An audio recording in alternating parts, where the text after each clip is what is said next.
আপনাদের মাধ্যমে আমি সকলকেই আমার পরিবহন দপ্তরের পক্ষ থেকে এবং আমার হৃদয়ের অন্তঃস্থল থেকে কৃতজ্ঞতা অভিনন্দন জানাচ্ছি। এখানে আজকে আমরা সবাই মিলিত হয়েছি, যারা বাসের মালিক, চালক, অটোরিক্সা, তারপরে ই রিক্সা, সকল শ্রমিক ভাইদেরকে নিয়ে আমরা একটা আলোচনা করছি। সেই আলোচনা চক্রের হচ্ছে ন্যাশনাল রুট সেফটি মান্থ 2026। তার যে এবার থিম জিরো ফ্যাটালিটি মান্থ হিসাবে ডিক্লেয়ার করা হয়েছে সারা ভারতবর্ষের সঙ্গে।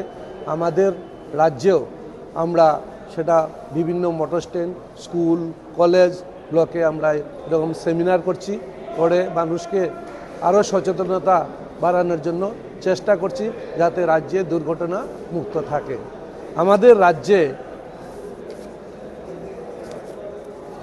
রাজ্যে গত বছরে 578টা সড়ক দুর্ঘটনা ঘটেছে। তাতে আমরা 213 জনের প্রাণ অসময়ে চলে গেছে, 622 জন গুরুতরভাবে আঘাতপ্রাপ্ত হয়েছেন।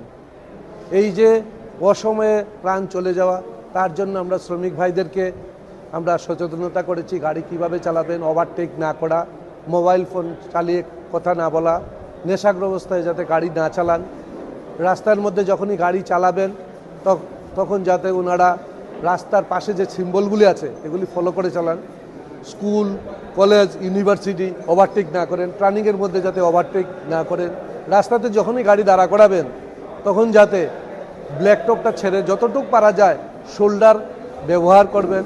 এই জিনিসগুলি আমরা এখানে আলোচনা করছি যাতে দুর্ঘটনা মুক্ত হিসাব আমাদের রাজ্যে রাখতে পারি। এবং তার সঙ্গে আমরা ভারত সরকারের আমাদের সড়ক দুর্ঘটনা সম্পর্কিত কতগুলি প্রকল্প ভারত সরকারের পরিবহন মন্ত্রণালয় এটা ঘোষণা করেছেন।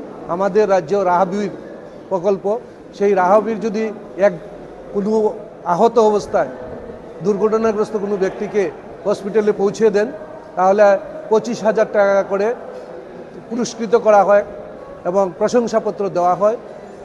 আমাদের রাজ্যে এই কিছুদিন আগে আমরা 8 জনকে দিয়েছি বিভিন্ন জেলার থেকে, যারা দুর্ঘটনাগ্রস্ত হওয়া ব্যক্তিকে সঠিক সময়ে হসপিটালে পৌঁছে দিয়েছেন। নমস্কার। আজকে পরিবহন দপ্তরের উদ্যোগে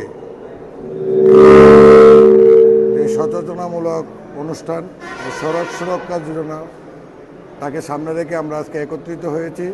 আমি প্রথমেই পরিবহন দপ্তরকে অভিনন্দন জানাই দি সাউথ ত্রিপুরা বাস ওনার্সের পক্ষ থেকে।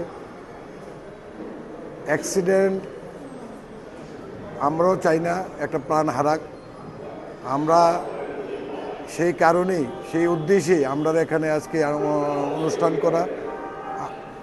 আপনাদের মাধ্যমে আমার শ্রমিক বন্ধুদের মধ্যে বলবো যে নিজে বাঁচুন, অপরকে বাঁচান, সাবধানতার সাথে গাড়ি চালান, যারা বাইক চালান তারা হেলমেট যাতে পরিধান করেন সেই দিকে লক্ষ্য রাখবেন।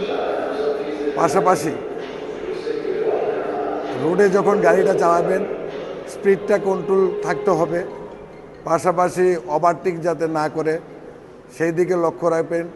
এই আশাটুকুই আমি বাস ত্রিপুরা অনার্সের পক্ষ থেকে সবাইকে এই বার্তাটাই দিতে চাই যে নিজে বাঁচুন, অপরকেও বাঁচান।